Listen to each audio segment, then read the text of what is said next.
Hey everyone. আজকের ভিডিওতে আমি দেখাবো যে আপনারা কিভাবে ফিনল্যান্ডের জন্য হেলথ ইন্স্যুরেন্স পারচেজ করতে পারেন সুইস কেয়ার ওয়েবসাইট ইউজ করে। সো বেসিক্যালি এটা শুধুমাত্র ফিনল্যান্ডের জন্য না, ইউজুয়ালি আপনারা যারা ইউরোপে পড়াশোনা করতে যাবেন অবশ্যই সবার জন্যই কম বেশি হেলথ ইন্স্যুরেন্স লাগে। সো আপনারা চাইলে আম, এই ভিডিওটা ফলো করে যে কোনো দেশের জন্য হেলথ ইন্স্যুরেন্স পারচেজ করতে পারবেন, যদি হচ্ছে যে এই এজেন্সি ওই দেশের জন্য ইন্স্যুরেন্স প্রোভাইড করে। সো ইউজুয়ালি আমরা যেটা করি সেটা হচ্ছে সুইস কেয়ার থেকে ইন্স্যুরেন্স পারচেজ করি। সো এটার জন্য ফার্স্ট অফ অল আপনাকে যেটা করতে হবে, আগে সুইস কেয়ার ওয়েবসাইটে ঢুকতে হবে। সো সুইচ কেয়ারে যাওয়ার পরে এরকম ওদের ফ্রন্ট পেজে আসবে, যেখানে আপনাকে লিংকে ক্লিক করে জাস্ট লেটস স্টার্ট। এটাতে এরপরে হচ্ছে এখানে বেসিক কিছু ইনফরমেশন দিতে হবে, লাইক আপনি কোন ধরনের ইন্স্যুরেন্স নিতে চান। অবভিয়াসলি আপনি স্টুডেন্ট। এরপরে নেক্সট, তারপর হচ্ছে আপনি কোথায় যাইতে চান। এরা দেখেন অনেক দেশের জন্য হচ্ছে যে ইন্স্যুরেন্স দিয়ে থাকে। সো যেহেতু ফিনল্যান্ডের জন্য আমি বলতেছি, সো আপনাকে ফিনল্যান্ড চুজ করতে হবে এন্ড নেক্সট দিতে হবে। এরপর আপনার পার্মানেন্ট রেসিডেন্সি, সো অবভিয়াসলি এটা বাংলাদেশ। এন্ড এরপরে ওরা হচ্ছে বেসিক কিছু ইনফরমেশন দিয়েছে আপনি কোন ধরনের ইন্স্যুরেন্স পেতে পারেন। এরপরে প্রোডাক্ট ইনফো, এখানে গেলে কিছু ডিটেলস ইনফরমেশন দেখতে পাবেন এবং অ্যাপ্লাই নাওতে দিতে হবে এবার। সো এরপরে হচ্ছে যে আপনার ইন্স্যুরেন্স রিলেটেড ইনফরমেশন গুলো ফিল আপ করতে হবে এবং অবশ্যই এটা খুব কেয়ারফুলি ফিল আপ করতে হবে। সো ডিউরেশন ডেট, কবে থেকে স্টার্ট করবেন কবে থেকে এন্ড করবেন। ইউজুয়ালি আপনার প্রোগ্রাম যদি 2 বছরের হয়, 1 বছর ডাজেন্ট ম্যাটার, এইখানে 1 বছরের বেশি আপনি একবারে পারচেস করতে পারবেন না।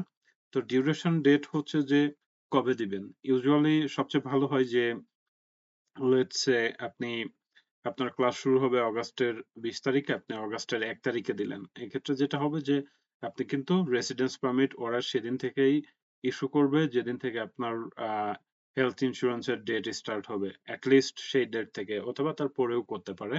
সো আপনাকে লেটস সে আপনি অগাস্টের 1 তারিখ দিলেন। এতে করে যেটা হবে যে আপনি যদি পেয়ে যান সেক্ষেত্রে আপনি কিছুদিন আগে যাইতে পারলেন, এটা আপনার জন্য ভালো। এবং এটাকে আপনি 1 বছর কন্টিনিউ করবেন। ওকে, ওকে। সো এখানে অনেকগুলো অপশন আছে। স্ট্যান্ডার্ড হচ্ছে 197.10, এরপরে কমফোর্ট আছে, প্রিমিয়াম আছে।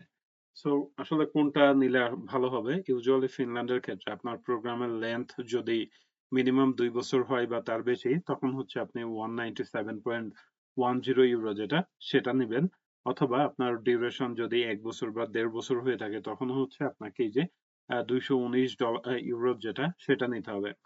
সেটা নিয়ে এটা চুজ করার পরে ইনফরমেশন গুলা বাই ডিফল্ট সেট হয়ে গেছে। আপনি জাস্ট এগুলা ইয়েস দিতে পারেন, অথবা আপনি পোর্টালে যেগুলো আপনার জন্য অ্যাপ্লিকেবল আপনি এগুলা দিয়ে তারপরে বাইয়ে যাবেন।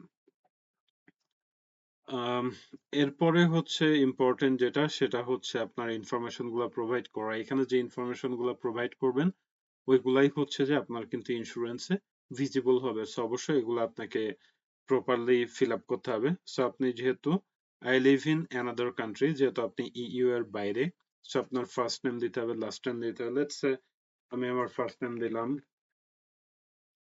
লাস্ট নেম দিলাম,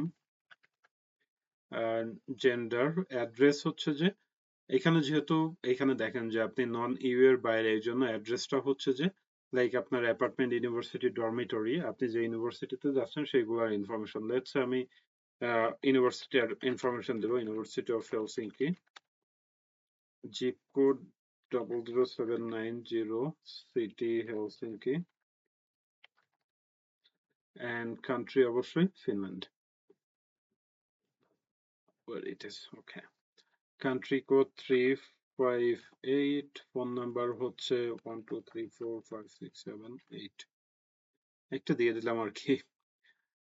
ডিফারেন্ট করেসপন্ডিং অ্যাড্রেস, এটা চেঞ্জ করার দরকার নাই, আপনি সেম অ্যাজ পলিসি হোল্ডার দিলেন, দেওয়ার পরে বাই ডিফল্ট কিছু ইনফরমেশন চলে আসবে। এরপরে আপনার নিজের ইনফরমেশন এগুলো পাসপোর্ট দেখে ফিল আপ করতে পারবেন। Passport number A 1 2 3 4 5 6 7 8। Okay, sorry. Date of birth আপনি এক এক বাই দ্য ওয়ে, এটা আমার আসলে জন্ম তারিখ না, এটা এমনিতেই। এরপরে নেক্সটে যাবেন। এরপরে এবার হচ্ছে ইম্পর্টেন্ট আপনার ইমেইল অ্যাড্রেস দিতে হবে। লেটস সে আমি আমার ইমেইল অ্যাড্রেস দিলাম।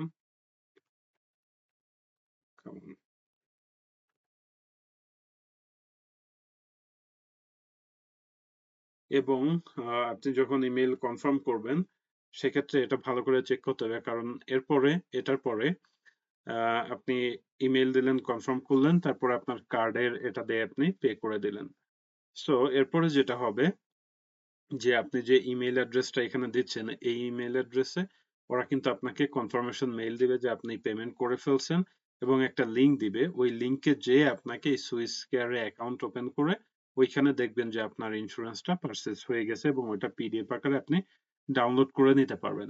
এখন আপনার যদি কার্ড না থাকে সেক্ষেত্রে আপনি ব্যাংক ট্রান্সফার করতে পারেন। এই ব্যাংক ট্রান্সফারে দিলে একটা ইনভয়েস ওরা আপনার মেইলে পাঠাবে, তখন হচ্ছে আপনি যদি ব্যাংক থেকে টিউশন ফি পে করে থাকেন তখন হচ্ছে ওদের কাছে এই ইনভয়েসটা নিয়ে গেলে ওরা হচ্ছে যে আপনার এই টাকাটা পে করে দিতে পারবে।